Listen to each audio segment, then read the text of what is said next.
4 മാസമായിട്ട് ബാൽക്കണിയിൽ നിന്ന് കുറച്ച് അടീനിയൊക്കെ താഴേക്ക് ഇറക്കിയിട്ടുണ്ടെന്ന് പ്രൂൺ ചെയ്തു. സെപ്റ്റംബർ മാസമാണ് പ്രൂണിങ്ങിന് നല്ലത്.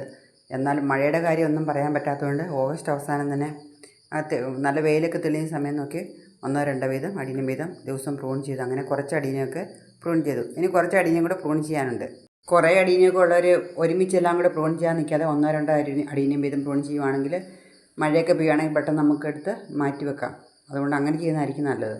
ഇതിൽ സാധാരണ അടീനിയുമുണ്ട്, കമ്പ് നട്ട് പിടിപ്പിച്ചുകൊണ്ട്, അതുപോലെ തന്നെ ഗ്രാഫ്റ്റ് ചെയ്തുകൊണ്ട്. ഗ്രാഫ്റ്റ് ചെയ്തതാണ് കൂടുതലുള്ളത്. ഞാൻ തന്നെ ഗ്രാഫ്റ്റ് ചെയ്തതാണല്ല. ഇത് ഇന്ന് പ്രൂൺ ചെയ്യാൻ വേണ്ടി കൊണ്ടുവന്ന അടീനിയാണെന്ന് നോക്കിയാൽ ഇതിൽ എത്ര ബഡ്സാണ്.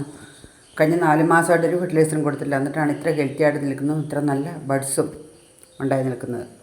അതുകൊണ്ട് ആ ബ്രാഞ്ച് തൽക്കാലം കട്ട് ചെയ്യുന്നില്ല. പ്രൂൺ ചെയ്യാൻ വേണ്ടി പുതിയ ബ്ലേഡ് ഉപയോഗിക്കുന്നതായിരിക്കും നല്ലത്. അല്ലെങ്കിൽ കട്ട് ചെയ്ത ഭാഗത്ത് ചിലപ്പോൾ ഇൻഫെക്ഷനൊക്കെ ഉണ്ടാകും. ഏകദേശം ഒരു 7 സെൻറ്റിമീറ്റർ നീളത്തിൽ ബ്രാഞ്ച് നിർത്തിയിട്ട് ബാക്കി ഭാഗമാണ് പ്രൂൺ ചെയ്ത് കൊടുക്കുന്നത്.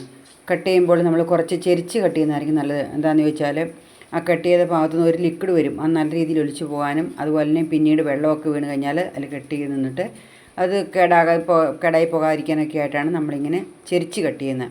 കട്ട് ചെയ്തതിന് ശേഷം അതിൽ നിന്ന് വരുന്ന ലിക്വിഡ് നല്ല രീതിയിൽ നല്ല കോട്ടൺ ഉപയോഗിച്ച് തുടച്ച് വൃത്തിയാക്കുക. അതിനുശേഷം ഏതെങ്കിലും ഫംഗിസൈഡ് അപ്ലൈ ചെയ്ത് കൊടുക്കുക. ടർമറിക് പൗഡറോ സിന്നമൺ പൗഡറോ അല്ലെങ്കിൽ സാഫോ എന്തെങ്കിലും അപ്ലൈ ചെയ്യുക.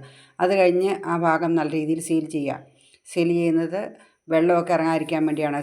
മെഴുകുതിരി കൊണ്ട് സീൽ ചെയ്യാം. ഫെവിക്കോൾ എന്തെങ്കിലുമൊക്കെ ഉപയോഗിക്കാം. മെഴുകുതിരി ആണെങ്കിൽ നല്ല രീതിയിൽ ഉരുക്കി വെച്ചതിന് ശേഷം അവിടെ പിടിപ്പിച്ച് കൊടുക്കുക. ഇപ്പോൾ ഇതിൽക്കാലം ഫെർട്ടിലൈസർ ഒന്നും കൊടുക്കുന്നില്ല. പ്രൂൺ ചെയ്യുന്നതെന്ന് പറഞ്ഞാൽ പ്ലാന്റിന് ഒരു ഷോക്കാണ്. അതിൻ്റെ കൂടെ ഫെർട്ടിലൈസറും കൂടി ഇട്ട് കൊടുത്ത് പിന്നെ മഴയും കൂടി പെയ്ത് കഴിഞ്ഞാൽ കൂടുതൽ സ്ട്രെസ് ഉണ്ടാക്കും പ്ലാന്റിന്. അതുകൊണ്ട് തൽക്കാലം കൊടുക്കുന്നില്ല. ഫെർട്ടിലൈസർ കൊടുത്തില്ലെങ്കിലും നല്ല വെയിലത്ത് വെച്ച് കഴിയുമ്പോഴത്തേക്കും ഇതിൽ ധാരാളം ബ്രാഞ്ചസ് ഒക്കെ വരും. അതിന് ശേഷം ഗ്രോത്ത് മിക്സ് കൊടുക്കാം. പ്രൂൺ ചെയ്തതിന് ശേഷം 1-2 ദിവസം മോർണിംഗ് സൺലൈറ്റ് കിട്ടുന്ന ഏരിയയിൽ വെച്ചതിന് ശേഷം പിന്നീട് നമുക്ക് ഡയറക്റ്റ് സൺലൈറ്റ് കിട്ടുന്ന ഏരിയയിലേക്ക് വെക്കാം. നല്ല വെയിൽ കൊള്ളുമ്പോഴത്തേക്കും ഇതിൽ ധാരാളം ബ്രാഞ്ചസ് ഒക്കെ വരും. അതിനുശേഷം നമുക്ക് ഗ്രോത്ത് മിക്സൊക്കെ ഇട്ട് കൊടുക്കാം. ഇനി ഇതിൻ്റെ അപ്ഡേഷനുമായിട്ട് അടുത്ത വീഡിയോയിൽ കാണാം.